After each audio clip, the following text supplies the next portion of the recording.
Oui, bonsoir à toutes et à tous. Donc nous en arrivons à la chronique 232. Et dans cette chronique, je vais faire court. Bien entendu, je vais faire un déroulé de l'explication historique de l'âge d'or qui a prospéré dans la corruption aux États-Unis. Quelque chose qu'il faut à un moment donné trancher dans le vif, face aux idées reçues qui nous vendent effectivement de moins de bureaucratie, moins d'État et plus de liberté d'entreprendre. Et finalement, dans cette étude, qui est quand même un élément important, puisque je me base sur les travaux de Richard White, qui est professeur émérite d'histoire à l'université de Stanford. Comme ça, on ne pourra pas m'accuser d'utiliser un professeur émérite de l'université de Moscou. Et donc, dans cette synthétisation, je vais essayer de vous expliquer que ce que les, aujourd'hui, braves libéraux, à commencer par Macron, jusqu'aux penseurs américains contemporains, passant de Biden à Donald Trump, nous vantent que la réussite ne peut passer que par l'absence de l'État. Or, il faut savoir qu'entre les années 60 et 70, âge à laquelle les États-Unis ont été les moins corrompus, comme par hasard, période où le keynésianisme fut une doxa en vigueur. Alors, rentrons dans le vif du sujet. Je vais vous faire un déroulé, effectivement, succinct, pour ne pas rentrer trop dans les détails, afin que cette vidéo ne dure pas trop longtemps. Cependant, je dois préciser que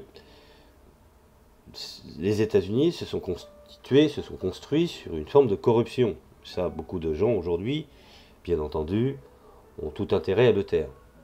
Alors rentrons dans ce qui nous occupe. Alors je dirais que les États-Unis devenaient la première puissance industrielle du monde à la fin du XIXe siècle. Ceux qui se trouvaient au sommet de l'échelle économique de l'âge d'or américain ont accumulé des fortunes spectaculaires. En 1890, les 4000 millionnaires du pays détenaient 20% de la richesse du pays, et avec cette énorme richesse est devenue une corruption, je dirais, politique colossale. Les géants de l'entreprise pouvaient acheter tout ce qu'ils voulaient, y compris les politiciens. Richard White, comme je l'ai mentionné tout à l'heure, puisque c'est à la lumière de ses travaux, professeur émérite d'histoire à l'université de Stanford, et auteur de The Republic for Which It Stands, The United States During the Reconstruction for Gilded Age, 1865-1896, affirme que l'âge d'or a été, je dirais, l'une des époques les plus corrompues de l'histoire américaine, principalement à cause de l'essor des entreprises et de la croissance des moyens de communication modernes, qui ont, je dirais, intensifié le fonctionnement de la corruption, ce que nous connaissons aujourd'hui par les hautes technologies. On voit avec quel cynisme les oligarques, je dirais, de l'économie de marché, de la mondialisation, et avec quel cynisme ils font des affaires et s'enrichissent même quand la situation, je dirais, est la pire pour les peuples. Alors, bien entendu, le mot qui était précisé à l'époque, qui était cru dans les esprits, c'est un gouvernement du peuple, par le peuple et pour le peuple, non plus.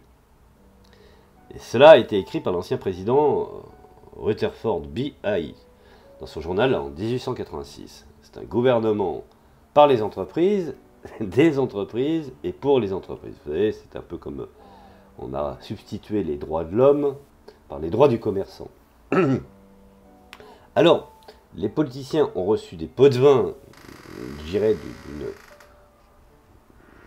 oui, n'ayons pas peur de le dire, d'une beauté spectaculaire de la part des entreprises, et ont exigé des pots de vin, car le coup de main qu'ils tendaient venait souvent avec une paume largement ouverte. Alors, précisons effectivement quels sont les outils et les éléments qui ont mis en place la possibilité de cette corruption endémique. Alors oui, les chemins de fer tout d'abord, qui étaient à l'avant-garde de la corruption politique. Les chemins de fer ont propulsé l'expansion de l'économie américaine, alors que les voies ont presque quadruplé entre 1871 et 1900. Pour le petit entrecrochet, je pense que toute personne a regardé à un moment donné ce feuilleton un peu culte que fut La Petite Maison dans la Prairie, avec ce fermier idéal que fut Charles Ingalls avec sa petite famille. Et avec toute cette petite ville de Walnor Grove où tout le monde s'entendait. Alors moi je vous invite à regarder le dernier épisode et vous verrez comment la corruption, même dans ce feuilleton, qui est un feuilleton qui finalement est à l'eau de rose, mais regardez le dernier feuilleton où ils sont obligés de détruire leur bâtisse eux-mêmes, donc de détruire leur propre ville, parce que le chemin de fer passe, et ces manias-là ont décidé de racheter ce village, et comme les habitants de Walnor Grove ne veulent pas leur céder 1 centimètre de ce qu'ils ont bâti, préfèrent détruire leur propre ville pour éviter que ces manias reprennent, je dirais, la petite ville et en font un lieu de commerce. Donc, on est plein dedans. Et pourtant, c'est un, je dirais, feuilleton qui ne paye pas de mine et qui est souvent plus naïf qu'autre chose. Alors revenons effectivement à 1871 et 1900. Le gouvernement fédéral, je dirais, a aidé à financer ces énormes projets d'infrastructure en accordant plus de 150 millions d'acres de terre aux compagnies du chemin de fer qui les ont bien entendu vendus pour augmenter leurs revenus. Vous voyez, quand on revient à la fin du feuilleton, c'est ce qui s'est passé. Alors, les chemins de fer ont besoin de franchises et de subversions monopolistiques. Pour les obtenir, ils sont plus que disposés à soudoyer les agents publics. Et ça, c'est White qui l'explique bien dans ses travaux. Par exemple, le Central Pacific Railroad a dépensé 500 000 $ par an en pots de vin, à peine déguisés, entre 1875 et 1885. Dans le cas le plus, je dirais, notoire de corruption liée au chemin de fer, les dirigeants de l'Union Pacific Railroad ont formé une forme d'entreprise de construction, crédit immobilier, qui a soumis effectivement des factures près du double du coût de construction de la partie est du chemin de fer transcontinental et empoché, bien entendu, les surcoûts. Alors, pour éviter toute enquête et garantir que les votes profitent à l'entreprise, les responsables de chemin de fer ont soudoyé environ une douzaine de membres influents du Congrès,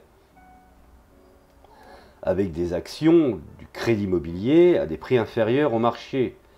Emporté dans le scandale du crédit immobilier était non seulement de Ulysses S. Grant, premier vice-président, mais son deuxième aussi. Ce qui a été bien entendu bien plus tard effectué également par la mafia. Alors,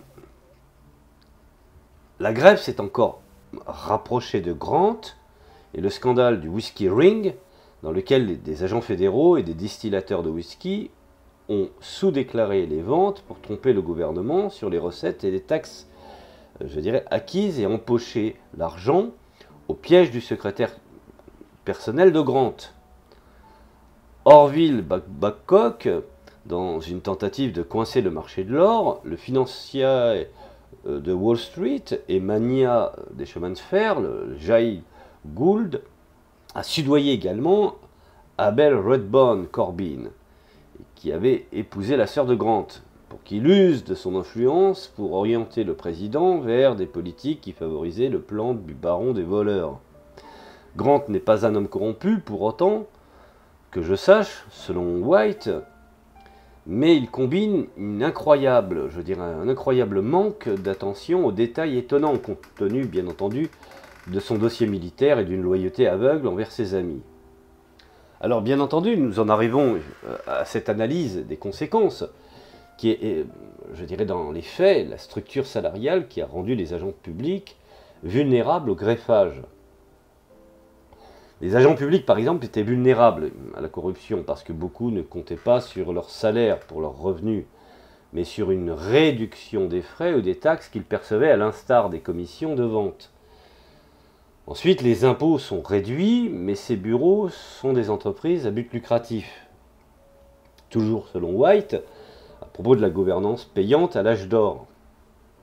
La plupart, je dirais, des maîtres de poste, par exemple, gagnaient un pourcentage des timbres qu'ils vendaient. Et les procureurs percevaient des honoraires pour chaque affaire, je dirais, pour chaque affaire qui s'intensifie et qui serait intentée.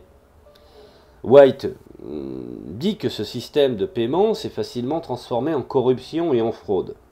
Par exemple, les agents des douanes pouvaient percevoir la moitié des pénalités payées sur les marchandises qu'ils jugeaient sous-évaluées pour l'importation ou être remboursés pour ne pas, je dirais, signaler les malversations des machines politiques urbaines telles que, par exemple, le Tammany Hall de New York, qui ont acquis un grand pouvoir, et des pots de vin en distribuant ces fonctions publiques très lucratives comme des prunes politiques. Alors, ils ont également, il faut savoir, organisé des élections, commis des fraudes électorales généralisées et accepté des pots de vin somptueux lors de l'attribution de contrats.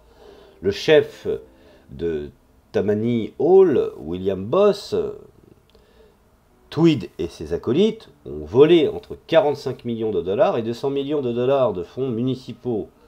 Un chiffre, je dirais, se chiffrant en milliards de dollars aujourd'hui, si on fait effectivement la comparaison du ratio.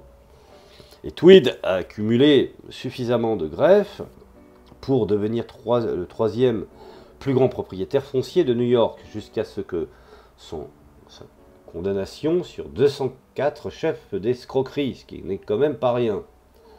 Une forme de corruption plus subtile que le politicien Tammany Hall, George W. Plunkett, a défendu comme une greffe honnête et a également miné l'âge d'or. Au lieu de voler les coffres publics et de faire chanter les propriétaires d'entreprises, voire même des politiciens tels que Plunkett, qui ont utilisé leur connaissance intime de l'endroit où les travaux publics seraient construits, pour se lancer dans une sorte de, je dirais, de spéculation foncière très rentable. Alors une grande partie de la corruption de l'âge d'or est la capacité d'obtenir des informations privilégiées et, ma foi, de les utiliser à des fins privées, a déclaré White. Alors nous en arrivons effectivement à ce que je disais tout à l'heure, la bureaucratie met fin à la corruption de l'âge d'or. Et ça c'est un fait, c'est factuel, c'est sourcé, je veux dire, il n'y a même pas à discuter. Alors on peut nous vendre effectivement beaucoup de chimères, mais l'histoire n'a qu'une honte, c'est d'être dévoyé. Alors le tournant du XXe siècle a apporté l'aube de l'ère progressiste, qui a mis fin à la corruption de l'âge d'or.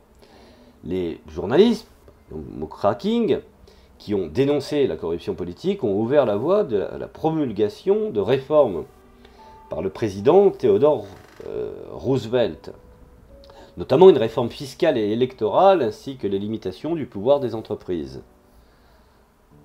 Ce qui allait, bien entendu, à l'encontre de la vision, je dirais, libérale de Milton Friedman. White dit que le développement d'une bureaucratie gouvernementale a joué un rôle majeur dans la fin de la corruption politique de l'âge d'or. Une série de lois assurant une surveillance et passage d'une gouvernance basée sur les honoraires à une structure salariale ont entraîné une baisse spectaculaire des cas de corruption. Et si l'âge d'or est la période la plus corrompue des États-Unis, la période entre l'ère progressiste et les années 60 et 70 est parmi la moins corrompue.